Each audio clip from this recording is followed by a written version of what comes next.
सुप्रभात। 9th class.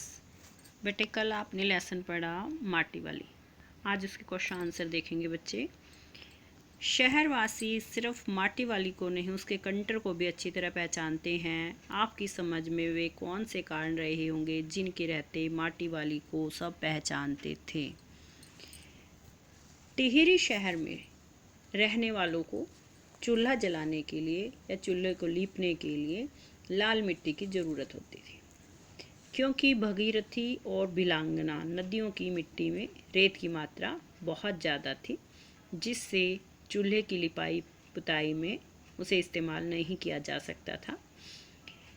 Tehri शहर में वही माटी वाली एकमात्र स्त्री थी जो घर घर जाकर लाल मिट्टी बेचती थी, और लाल मिट्टी को सभी की आवश्यकता होती थी। माटी वाली की इस लाल मिट्टी को बेचने के कारण ही शहरवासी उसे जानते थे, और वर्षों से प्रत्येक शहर में उस शहर के प्रत्येक घर में मिट्टी देने के कारण सभी उसे ही नहीं उसके कंटर को भी अच्छी तरह पहचानते थे। यहाँ कंटर उसे कहा गया है जिस कनस्तर को वो सिर पर रखकर जिसके अंदर मिट्टी ढोती थी, वही कनस्तर को कंटर कहा गया। इसलिए माटी वाली को अपनी ज़रूरत के हिसाब से सभी लोग जानते थे और उसके कंटर को भी पहचानते थे। दूसरा प्रश्न है आपका, माटी वाली के पास अपने अच्छे या बुरे भाग्य के बारे में ज़्यादा सोचने का समय क्यों नहीं था? क्योंकि माटी वाली टिहरी शहर से दूर रहती थी और वहाँ तक उसे आने जाने में, जहाँ से वो माटी लाती थी, लाल मिट्टी लाती थी, उसे माटा खान कहा गया है। उसे अपने घर से माटा खान तक जाने में कम से कम 1 घंटा लग जाता था। 1 घंटा उसे वापस अपने घर जाने में, और बाकी समय वो लोगों के यहाँ माटा खान से लोगों के यहाँ मिट्टी पहुँचाती थी। इसलिए बहुत समय उसका इसी काम में लग जाता था, और जो थोड़ा बहुत समय उसके पास बचता था तो उसके पास अपनी झोपड़ी नहीं थी, और इसीलिए उसने अपनी झोपड़ी जमींदार की ज़मीन पर बनाई हुई थी। इस कारण उसे जमींदार को भी बेगार देनी पड़ती थी, यानी फ्री में उसका काम करना पड़ता था। इसलिए उसके पास इतना समय नहीं था कि वो अपने भाग्य के बारे में या किस्मत के बारे में कुछ सोचे कि उसकी किस्मत अच्छी है या बुरी। तीसरा प्रश्न है, भूख मिट्टी की भोजन मीठा से क्या अभिप्राय है? भूख मिट्टी की भोजन मीठा से अभिप्राय ये है कि जब हमें भूख लगी होती तो हमें कैसा भी खाना मिल जाए, रूखा सूखा खाना भी हमें स्वादिष्ट लगता है, लेकिन अगर हमारा पेट भरा हुआ होता है तो क्या है, हमें स्वादिष्ट खाना भी अच्छा नहीं लगता है। चौथा प्रश्न देखेंगे, पुरखों की गाढ़ी कमाई से हासिल की गई चीज़ों को हराम के भाव बेचने को मेरा दिल गवाही नहीं देता। मालकिन के इस कथन के आलोक में विरासत के बारे में अपने विचार व्यक्त कीजिए। हमारे पूर्वजों ने कड़ी मेहनत की कमाई से अनेक वस्तुएं इकट्ठी की, बनाई और इन्हें विरासत में हमारे लिए छोड़ दिया।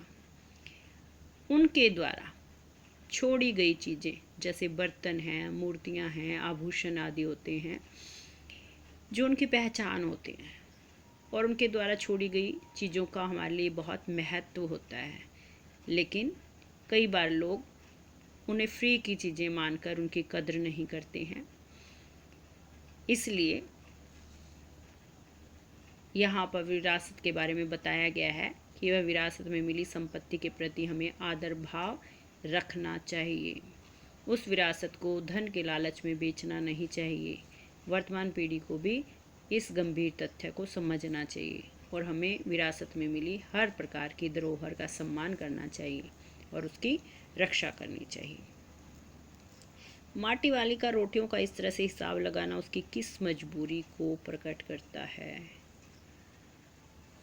माटी वाली का रोटियों का इस तरह से हिसाब लगाना उसकी गरीबी को प्रकट करता है कि वो इतनी गरीब है कि अपने लिए 2 वक्त की रोटी का इंतज़ाम अच्छी तरह नहीं कर पाती। जब उसे रोटी मिलती है तो किसी तरह से अपने पति के लिए भी उसमें से रोटियां बचा लेती है और हिसाब लगाती है कि किस तरह से उन दोनों का उसमें से गुजारा हो जाएगा। इससे पता चलता है कि वो बहुत गरीब है।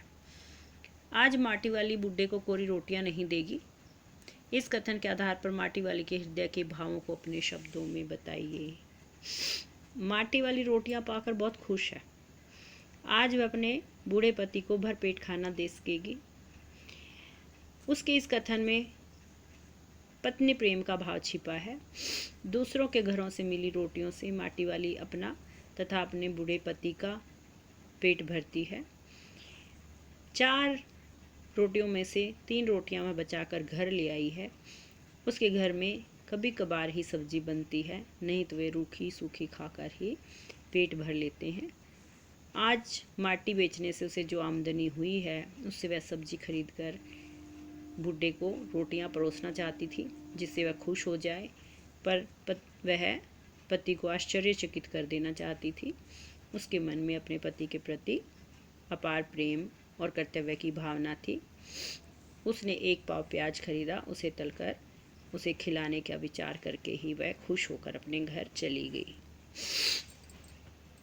अगला प्रश्न है, गरीब आदमी का शमशान नहीं उजड़ना चाहिए, इस कथन का आशय स्पष्ट कीजिए। यहाँ पर विस्थापन की पीड़ा को शामिल किया गया है, जो अपनी जड़ों से दूर होने की पीड़ा होती है। माटी वाली के इस कथन में एक ऐसा व्यंग है जो विकास के नाम पर लोगों के जीवन से खिलवाड़ करने वालों पर किया गया है। जहाँ जीते जी किसी को जमीन ना मिले, मरने के बाद भी लोग उसे चैन से ना रहने दें, क्योंकि जब माटी वाली के पास रहने के लिए अपनी झोंपड़ी भी नहीं है, उसने वह झोंपड़ी जमींदार की जगह पर बनाई हुई है। किसी तरह से उसमें वह गुजारा कर रही है, लेकिन अब जब उसका पति मर गया है तो उसे शमशान में भी जगह मिलने की उम्मीद नहीं है, क्योंकि शमशान वाली जगह पर पानी भर गया है। इसलिए वह कहती है कि गरीब आदमी का शमशान नहीं उजड़ना चाहिए। 8वां प्रश्न है, विस्थापन की समस्या पर एक अनुच्छेद लिखिए। विस्थापन का अर्थ है अपनी मातृभूमि तथा कार्यभूमि को छोड़कर कहीं और जाना। किसी भी व्यक्ति का अपनी ज़मीन और परिवार से अलग होना बहुत ज़्यादा कष्टकारी होता है। भारत में विस्थापन की समस्या एक बड़ी समस्या है। विस्थापन कभी देश के बंटवारे के नाम पर होता है, कभी विकास के नाम पर बांध आदि के निर्माण को लेकर। इसमें नीति निर्धारकों को किसी प्रकार की क्षति नहीं उठानी पड़ती है। क्षति यानी नुकसान वहाँ रहने वालों को ही उठाना पड़ता है। किसान को अपनी ज़मीन छोड़नी पड़ती है और मज़दूरों को अपना काम। उन्हें दूर दराज के क्षेत्रों में भेज दिया जाता है। वे अपने परिवार से दूर रहकर सदा चिंता में डूबे रहते हैं और उन्हें अनेक समस्याओं का सामना करना पड़ता है। इस प्रकार विस्थापन की समस्या एक बहुत बड़ी समस्या है। बच्चे इन प्रश्नों को लिखेंगे और याद करेंगे।